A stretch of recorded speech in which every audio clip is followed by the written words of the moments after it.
Hello दोस्तों, B R J coaching centre में आपका स्वागत है। आज हम पेट के मोस्ट इम्पॉर्टेंट क्वेश्चन को सॉल्व करेंगे जो प्रीवियस ईयर पेपर में पूछे गए थे। तो पहला क्वेश्चन है, किस विकल्प में सही शब्द परस्पर पर्यायवाची है?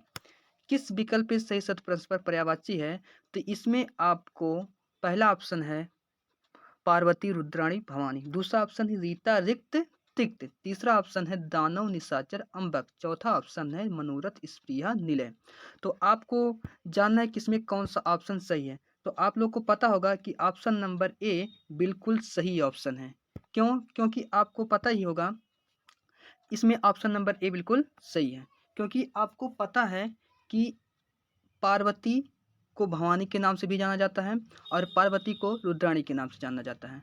ठीक है, अगर आपको बता देते हैं, एक गाना है कि कर्पूरे गौरम करुणावतारम संसारे सारम भुजगेंद्रहारम सदा वसंतम हृदयारविंदे भावं भवानी सहितं नमामि हरे हरे शंभु शंभु शिवा महदेवा शंभु।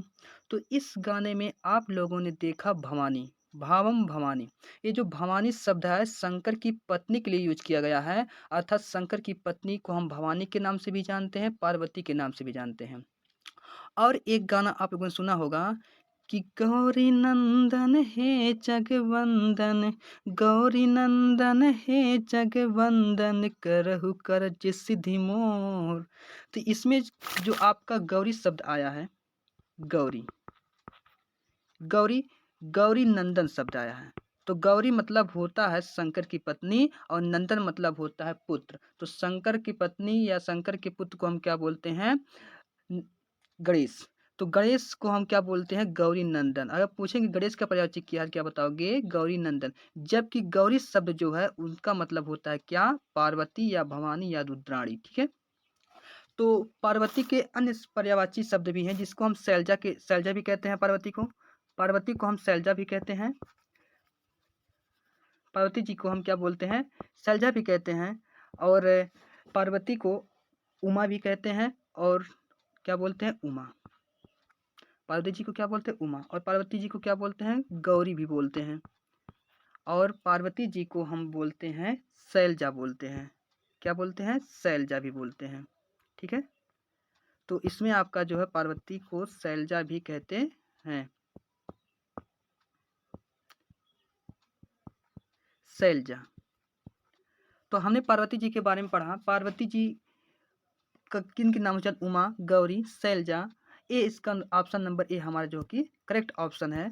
तो ऑप्शन नंबर ए हमारा क्या हो जाएगा? सही हो जाएगा। लेकिन आपको बताना और एक बात है कि, कि इसमें जो है आपको जो दिया गया है, तो इसमें ऑप्शन नंबर आपका ए सही हो जाएगा। और अगला जो है, अगला ऑप्शन है रीता रिक्त और तिक्त। रीता रिक्त और तिक्त, इसके बारे में हम आपको बता देते हैं। रीता रिक्त और तिक्त। रीता का मतलब ये होता है खाली स्थान, खोखला। रिक्त का मतलब ये होता है खाली स्थान, खोखला। और इसको बोलते हैं छूछा भी बोलते हैं। रिक्त को हम क्या बोलते हैं? रिक्त को हम क्या बोलते हैं? छूछा भी बोलते हैं। रिक्त को क्या बोलते हैं? छूछा। क्या बोलते हैं? छूछा। कहते हैं इसमें कुछ नहीं, एकदम छूछा है। ठीक है, इसको क्या बोलते हैं? छूछा भी बोलते हैं। और रिक्त को हम क्या बोलते हैं? सूना भी बोलते हैं, सूना। इसका मतलब है कि रीता और रिक्त दोनों आपस में पर्यायवाची शब्द हैं, लेकिन तिक्त हमारा इसका पर्यायवाची शब्द नहीं है। तो तिक्त का मतलब क्या होता है? तिक्त का मतलब होता है कड़वा, जो स्वाद में कैसा हो? अप्रिय हो, जिसको लोग पसंद नहीं करते उसको क्या बोलते हैं? कड़वा। क्या बोलते हैं? कड़वा। तो तिक्त का मतलब होता है कड़वा या कड़ुआ या अमधुर भी बोलते हैं। क्या बोलते हैं? अमधुर भी बोलते हैं। अगला हमारा है क्या? दानव निशाचर अंबक। तो दानव का मतलब ये होता है शैतान, दैत्य जिसको बोलते हैं। निशाचर का मतलब भी होता है दानव या दैत्य, जिसको होता है, दोनों आपस में पर्यायवाची शब्द। जबकि अंबक का जो मतलब होता है, ये हमारा अंबक अलग चीज हो जाएगी इसमें। अंबक का मतलब ये होता है आँख। अंबक का मतलब क्या होता है? अंबक का मतलब होता है आँख। क्या बता दीजिए, अम्बक का मतलब आँख होता है, आँख। तो ये जो हो गए अलग हो गए, दानोदय तो दोनों सेम है, लेकिन अम्बक हमारा अलग है, तो इसलिए ये ऑप्शन भी गलत हो जाएगा। तो हमारा ऑप्शन नंबर एक सही था। अगला देखिए, मनोरथ, स्पृहा और निलय। मनोरथ का मतलब क्या होता है और स्पृहा का मतलब क्या होता है, निलय का मतलब क्या होता है, शायद आपको पता होगा लेकिन बता देते हैं। मनोरथ का मतलब होता है इच्छा, जिसकी आपकी इच्छा है, आकांक्षा इसको बोला जाता है, चाह भी कहते हैं इसको, अभिलाषा भी कहते हैं, कामना भी कहते हैं, इप्सा भी बोलते हैं। क्या क्या बोलते हैं, इप्सा भी बोलते हैं, क्या बोलते हैं, इप्सा भी बोलते हैं इसको, इप्सा। इप्सा, इप्सा का मतलब ये होता है कि मनोरथ, आकांक्षा, किसी चीज़ की इच्छा करना, अभिलाषा करना, और इसी को हम बोलते हैं स्पृहा भी बोलते हैं। मनोरथ को क्या बोलते हैं, स्पृहा भी कहा जाता है। मनोरथ को क्या बोलते, स्पृहा भी कहा जाता है, सॉरी यहाँ पर कामा रहेगा, लगा लेना, स्पृहा भी कहा जाता है। और जबकि निलय का क्या मतलब होता है, निलय, निलय का मतलब ये होता है घर। निलय का मतलब क्या होता है, घर, जिसको बोलते हैं आवास, आलय, विद्यालय तो सबसे मिलकर बना, आपको पता ही होगा, विद्या प्लस आलय, आलय का मतलब क्या होता है, घर, विद्या का जो घर होता है उसे क्या बोलते हैं, विद्यालय। तो इसका निलय का मतलब भी क्या होता है, आवास या घर या आवास स्थान, जिसको बोलते हैं निकेतन भी बोला जाता है, भवन भी बोला जाता है, सदन भी बोला जाता है इसमें। ठीक है दोस्तों, आशा है आपको ये आपको पहला क्वेश्चन समझ में आया होगा। अब सेकंड क्वेश्चन आपको दोस्तों अगला क्वेश्चन है, किस विकल्प में सही विलोम शब्द युग्म है, किस विकल्प में सही विलोम शब्द युग्म है। तो आपको पता होना चाहिए कि नूतन का मतलब क्या होता है, नूतन, और पुरातन का मतलब क्या होता है, तभी आप बता सकते हो कि विलोम है कि समानार्थी है या पर्यायवाची शब्द है।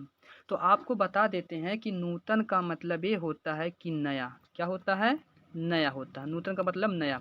जबकि पुरातन का मतलब ये होता है पुरातन, पुराना, पुरातन का मतलब क्या होता है, पुराना, जिसको प्राचीन भी बोला जाता है। और आद्य भी बोला जाता है, पुराना क्या बोलते हैं, आद्य भी कहते हैं, आद्य, आद्य, आद्य भी कहा जाता है, पुराना।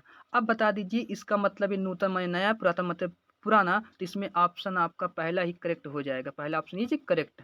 अब आपको बता देते हैं, तो इसमें आपको ये बात जानना कि पहला ऑप्शन आपका क्या हो जाएगा, सही हो जाएगा।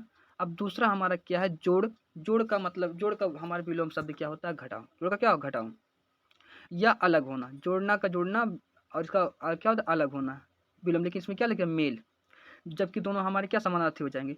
निषिद्ध का मतलब क्या होता है, निषिद्ध, इसके भी बारे में हम जान लेते हैं। निषिद्ध का मतलब होता है जो ना करने योग्य हो, जिसको बोला जाता है कि निषेध। जैसे आप लोग स्कूल स्कूल में देखते हो कि आपको लिखा होता है निषेध, ऐसे होता है धूम्रपान निषेध है, धूम्रपान क्या निषेध है। तो जो ना करने योग्य हो अर्थात निषेध, उसको और मतलब जो स्वीकार ना किया जाए तो क्या बोलते हैं, निषिद्ध बोलते हैं। और तुच्छ का मतलब क्या होता है, तुच्छ का मतलब होता है जिसको स्वीकार किया जा सके, अर्थात जो करने योग्य हो तो उसको क्या बोलते हैं, तुच्छ। तो आप ये बता दीजिए, तो जो करने योग्य हो, तुच्छ मतलब अस्वीकार, इसका मतलब क्या, अस्वीकृत, और इसका क्या, स्वीकार। ठीक है, सॉरी सॉरी सॉरी, तुच्छ का मतलब क्या होता है, तुच्छ का मतलब होता है छोटा, तुच्छ का मतलब क्या होता है, छोटा। जबकि निषिद्ध का मतलब होता है अस्वीकृत, अस्वीकृत का विलोम जो होगा हमारा क्या, स्वीकृत। तो निषिद्ध का जो विलोम शब्द होता है क्या होता है, विहीन होता है, क्या होता है, विहीन होता है। अगर यहाँ पर आपका विहीन लिखा होता तो आपका क्या होता है, सही होता है, क्या होता है, विहीन। निषिद्ध का विलोम क्या होता है, विहीन। विहीन का मतलब स्वीकार किया जाए, जो करने योग्य हो। निषिद्ध मतलब जो करने योग्य ना हो, अर्थात निषेध, अस्वीकृत, इसका मतलब स्वीकृत। और तुच्छ का मतलब क्या होता है, छोटा। ठीक है, और तुच्छ का जो हमारा विलोम होता है, और तुच्छ का विलोम होता है हमारा क्या, तुच्छ का विलोम होता है महान। ओके, कर्स कर्कश का मतलब आप लोग सुने होंगे, घर में बहुत कर्कश हो रहा है, ये सब चीज़ें होती है, तो कर्कश का मतलब ये होता है क्या, कठोर, निर्दय, जिसको बोलते हैं कठोर, निर्दय। और जबकि खुरखुरा का मतलब क्या होता है, आपको पता होगा, खुरखुरा का मतलब खुरखुरा खरबिद्दड़ हो उसको क्या बोलते हैं, खुरखुरा। जबकि खुरखुरा का अगर विलोम कहेंगे तो खुरखुरा का चिकना हो जाएगा, और कसकस, कर्कश का विलोम जो हो जाएगा, मधुर हो जाएगा। कर्कश का विलोम क्या हो जाएगा, मधुर हो जाएगा। तो अगर कोई पूछा कर्कश का विलोम क्या होगा तो क्या बताओगे, कर्कश का विलोम हमारा मधुर होता है, क्या होता है, मधुर।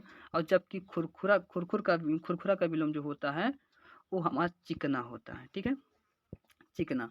तो जबकि अगर दोनों को चिकना होता है, इस दोनों में अगर पूछा जाए तो कर्कश का विलोम खुरदुरा नहीं, कर्कश का मतलब मधुर होता है, खुरखुरा का मतलब चिकना होता है। कर्कश का अगर विलोम कोई होगा तो कर्कश का जो विलोम होता है हमारा क्या होता है, कठोर।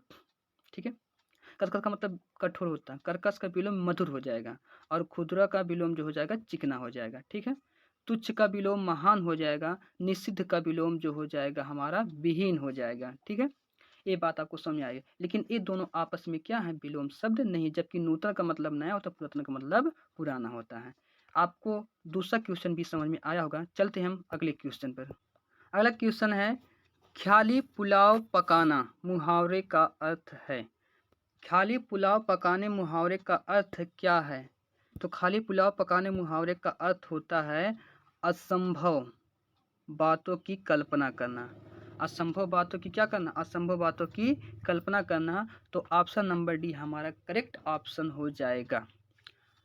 असंभव बातों की कल्पना करना, ये हमारा क्या होता है? खाली पुलाव पकाना शब्द का मुहावरा, खाली पुलाव पकाना का शब्द का मुहावरा जो हो जाएगा, इसका मुहावरा हो जाएगा असंभव बातों की कल्पना। मतलब जो कल्पना का, जो बात कभी संभव नहीं है उसकी आप कल्पना कर रहे हो, अर्थात असंभव बातों की कल्पना करना। ठीक है, अगला क्वेश्चन देखते हैं, क्वेश्चन नंबर 4। ठीक दोस्तों, क्वेश्चन नंबर 4, महर्षि शब्द का सही संधि विच्छेद बताइए। तो महर्षि शब्द का सही संधि विच्छेद क्या है? महा प्लस आरसी, महा प्लस ऋषि, मह प्लस ऋषि, माही प्लस ऋषि। तो आपको बता देते कि महर्षि शब्द का संधि विच्छेद होगा, ये हमारा एक गुण संधि है। महर्षि शब्द का संधि विच्छेद जो होगा, महर्षि शब्द, महर्षि, महर्षि, महर्षि, महर्षि जो है, इसका जब संधि विच्छेद करेंगे तो ये हो बनेगा हमारा महा प्लस ऋषि, महा प्लस ऋषि, महा प्लस ऋषि बराबर क्या होता है? महर्षि, महा प्लस ऋषि। जब यहाँ पर महा में आ बड़ा आ रहा है, महा में क्या आ रहा है? बड़ा आ रहा है। बड़ा आ और री, बड़ा आ या छोटा आ और प्लस री मिल करके हमारा क्या बनाते हैं? अर बनाते हैं। क्या बनाते हैं? अर। क्या बनाते हैं? अर बनाते हैं। अर, अर बनाते हैं।